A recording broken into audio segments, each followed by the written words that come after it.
Hello friends, आप सभी लोगों का स्वागत है आपके अपने YouTube channel math classes with Javed sir में।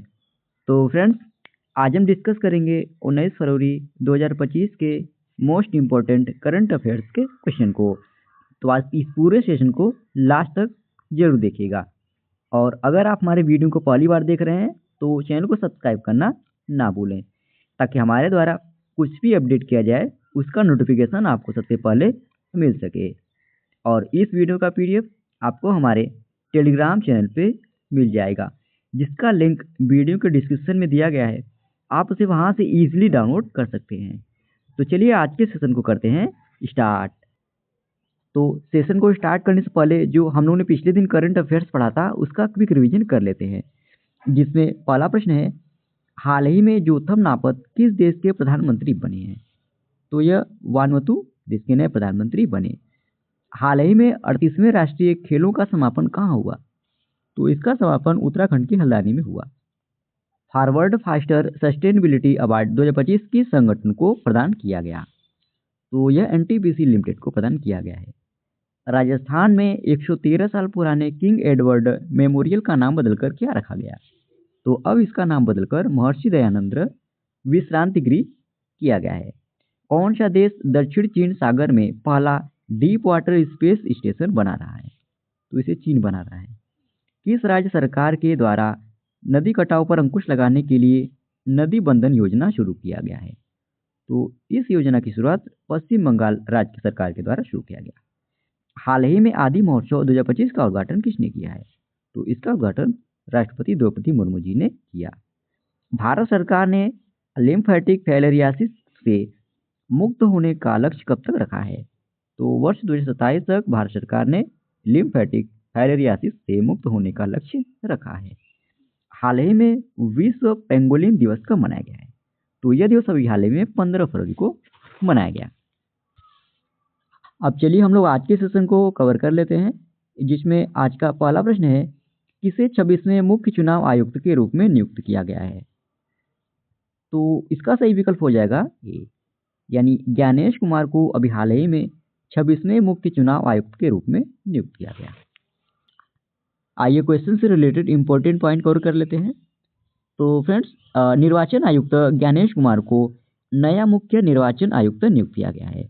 और आपको बता दें फ्रेंड्स, ज्ञानेश कुमार निर्वाचन आयुक्त के सदस्यों की नियुक्ति के नए कानून के तहत नियुक्त होने वाले यह पहले मुख्य निर्वाचन आयुक्त हैं। और यह फ्रेंड्स 1988 बैच के केरल कैडर के आईएएस अधिकारी हैं। इन्होंने 15 मार्च 2024 को निर्वाचन आयुक्त के रूप में कार्यभार संभाला था। इनके कार्यकाल की बात करें, यानी मुख्य निर्वाचन आयुक्त के रूप में यह कब तक बने रहेंगे? तो यह फ्रेंड्स 26 जनवरी 2029 तक इस पद पर बने रहेंगे। इसके कुछ दिन बाद ही लोकसभा चुनाव का ऐलान किया जाएगा। आपको जानकारी के लिए बता दें, ज्ञानेश कुमार 26वें मुख्य निर्वाचन आयुक्त के रूप में अपने कार्यकाल के दौरान इस वर्ष के अंत में बिहार विधानसभा चुनाव और 2026 में केरल, पुडुचेरी, तमिलनाडु और पश्चिम बंगाल विधानसभा चुनावों की यह जिम्मेदारी संभालेंगे। और इसमें फ्रेंड्स एक और नियुक्ति हुई है। हरियाणा कैडर के 1989 बैच के भारतीय प्रशासनिक अधिकारी विवेक जोशी को फ्रेंड्स निर्वाचन आयुक्त नियुक्त किया गया है। इस नियुक्ति को भी आप लोग नोट कर लेंगे। अच्छा, अब लोग कुछ महत्वपूर्ण नियुक्तियों का रिवीजन कर लेते हैं। इस्पात मंत्रालय में निदेशक के रूप में मैमून आलम को नियुक्त किया गया है। कि बालासुब्रमण्यम को सिटी बैंक इंडिया का नया प्रमुख नियुक्त किया गया है। डॉक्टर माधवन कुट्टी को केनरा बैंक में मुख्य अर्थशास्त्री नियुक्त किया गया।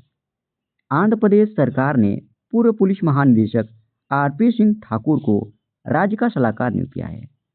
एच शंकर को चेन्नई पेट्रोलियम कॉर्पोरेशन लिमिटेड का प्रबंध निदेशक यानी एमडी नियुक्त किया गया।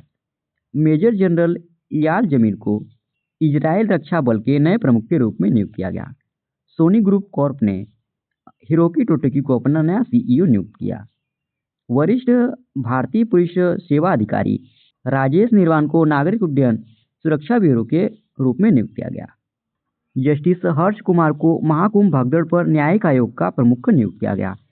शशांक आनंद को सीमा सुरक्षा बल यानी बीएसएफ जम्मू फ्रंटियर का इन्हें नया महानिदेशक नियुक्त किया गया।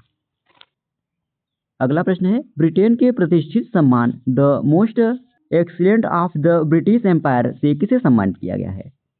तो इस पुरस्कार से फ्रेंड्स एन चंद्रशेखरन को सम्मानित किया गया, यानी ए ऑप्शन सही हो जाएगा।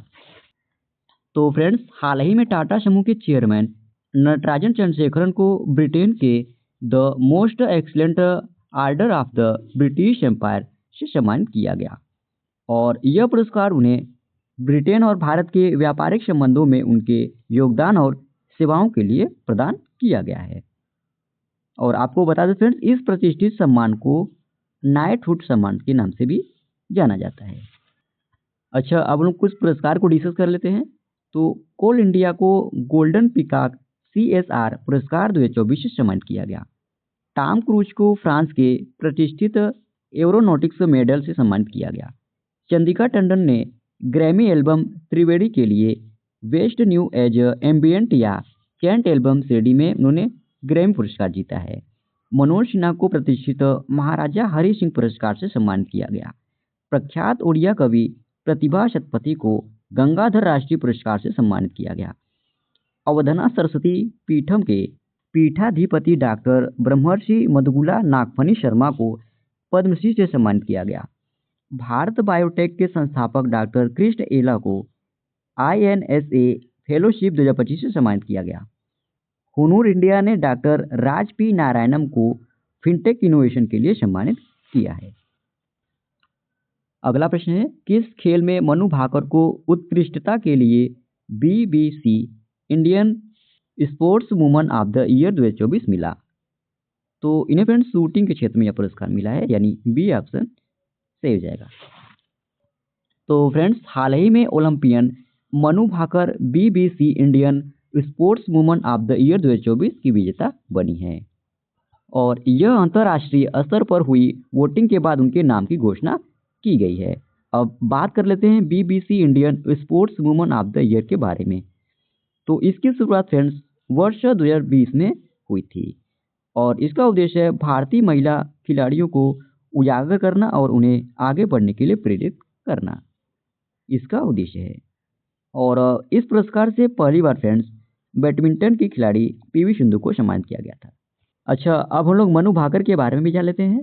हरियाणा के महेंद्रगढ़ में हुआ था और मनु भाकर फ्रेंड्स एक निशानेबाज खिलाड़ी हैं और उन्होंने पेरिस ओलंपिक 2024 में 10 मीटर एयर पिस्टल और 10 मीटर एयर पिस्टल मिश्रित टीम में उन्होंने कांस्य पदक जीता था और 2023 के एशियाई खेलों में महिलाओं की 25 मीटर पिस्टल स्पर्धा में उन्होंने स्वर्ण पदक जीता था। 2018 में ISSF विश्व कप में उन्होंने स्वर्ण पदक, 2018 में ही एशियाई खेलों में स्वर्ण पदक उन्होंने जीता था। अगला प्रश्न है, संयुक्त सैन्य अभ्यास धर्म गार्जियन 2025 भारत और किस देश के बीच आयोजित किया जाएगा? तो यह फ्रेंड्स भारत और जापान के बीच आयोजित किया जाएगा, यानी बी ऑप्शन सही हो जाएगा। तो फ्रेंड्स, भारत और जापान के बीच संयुक्त सैन्य अभ्यास धर्म गार्जियन का 6ठा संस्करण यह जापान में आयोजित किया जाएगा। और बात करें फ्रेंड्स इस अभ्यास का नाम क्या है, तो धर्म गार्जियन है। कौन सा संस्करण आयोजित किया जाएगा, तो 6वां संस्करण आयोजित किया जाएगा। और कब आयोजित किया जाएगा, तो 25 फरवरी से 9 मार्च 2025 तक इसको आयोजित किया जाएगा। और कहाँ पर आयोजित किया जाएगा, तो जापान के माउंट फूजी में इसको आयोजित किया जाएगा। और इस सैन्य अभ्यास का उद्देश्य फ्रेंड्स दोनों सेनाओं के बीच सामंजस्य को बढ़ावा देना है। और इसके पिछले संस्करण की बात करें, यानी पिछला संस्करण कहाँ और कब आयोजित किया गया था, तो 25 फरवरी से 9 मार्च 2024 के बीच राजस्थान के महाजन फील्ड फायरिंग रेंज में आयोजित किया गया था। अच्छा, अब हम लोग भारत और जापान के बीच होने वाले कुछ प्रमुख अभ्यास को डिस्कस कर लेते हैं। तो धर्म गार्जियन अभ्यास, इसका आयोजन अभी किया जाना है। जीमेक्स अभ्यास, यह फ्रेंड्स भारत और जापान की नौसेनाओं के बीच होने वाला अभ्यास है और यह अभ्यास बंदरगाह और समुद्र दोनों चरणों में होता है। मालाबार अभ्यास, यह भारत और जापान की नौसेनाओं के बीच होने वाला अभ्यास है। वीर गार्जियन अभ्यास, यह भारत और जापान की वायुसेनाओं के बीच आयोजित होने वाला अभ्यास है। सहयोग काइजिन अभ्यास, यह भारतीय और जापानी तटरक्षकों के बीच आयोजित होने वाला अभ्यास है। अब बात कर लेते हैं जापान के बारे में। तो जापान यह फ्रेंड्स एशिया में स्थित एक देश है और यहाँ के प्रधानमंत्री शिगेरू इशिबा है। यहाँ की राजधानी टोक्यो है। यहाँ की मुद्रा येन है और ये है जापान का मैप। अगला प्रश्न है, 8वां हिंद महासागर सम्मेलन कहाँ आयोजित किया गया? तो यह ओमान में आयोजित किया गया, यानी बी ऑप्शन सही हो जाएगा। तो फ्रेंड्स, भारत फाउंडेशन ने ओमान विदेश मंत्रालय के सहयोग से 8वां हिंद महासागर सम्मेलन आयोजित किया और इसका आयोजन फ्रेंड्स 16 से 17 फरवरी को ओमान के मस्कट में हुआ। और इस सम्मेलन का विषय क्या रहा? तो समुद्री साझेदार के नवीन क्षितिज की यात्रा, यह इस सम्मेलन का विषय था। अच्छा, अब हम लोग हिंद महासागर सम्मेलन के बारे में भी जान लेते हैं। तो फ्रेंड्स, इसकी शुरुआत इंडिया फाउंडेशन ने 2016 में सिंगापुर में की थी, जिसमें 30 देशों ने हिस्सा लिया था। और इस सम्मेलन का उद्देश्य फ्रेंड्स, क्षेत्र के महत्वपूर्ण देशों और प्रमुख समुद्री साजिशों को एक साझा मंच पर लाया गया है, ताकि क्षेत्र में सभी के लिए सुरक्षा और विकास के लिए क्षेत्रीय सहयोग की सोसाइटी पर विचार विमर्श किया जा सके। यह इस सम्मेलन का उद्देश्य है। अगला प्रश्न है, 18 फरवरी 2025 को प्रधानमंत्री फसल बीमा योजना के 9 वर्ष पूरे हो गए। इसे कब शुरू किया गया था? तो इसे फ्रेंड्स वर्ष 2016 में शुरू किया गया था, यानी ये ऑप्शन सही हो जाएगा। तो फ्रेंड्स, 18 फरवरी 2025 को प्रधानमंत्री फसल बीमा योजना के 9 वर्ष पूरे हो गए। इसकी शुरुआत वर्ष 2016 में हुई थी और इसका अनावरण प्रधानमंत्री नरेंद्र मोदी जी ने किया था। और यह किस मंत्रालय के अंतर्गत आता है? तो यह फ्रेंड्स कृषि एवं किसान कल्याण मंत्रालय के अंतर्गत आता है। और इसका उद्देश्य क्या है फ्रेंड्स? तो किसी भी तरह से एक व्यापक बीमा कवर प्रदान करना, खेती में किसानों की आय को स्थिर करना, कृषि क्षेत्र के लिए ऋण का प्रवाह सुनिश्चित करना, इसका उद्देश्य है।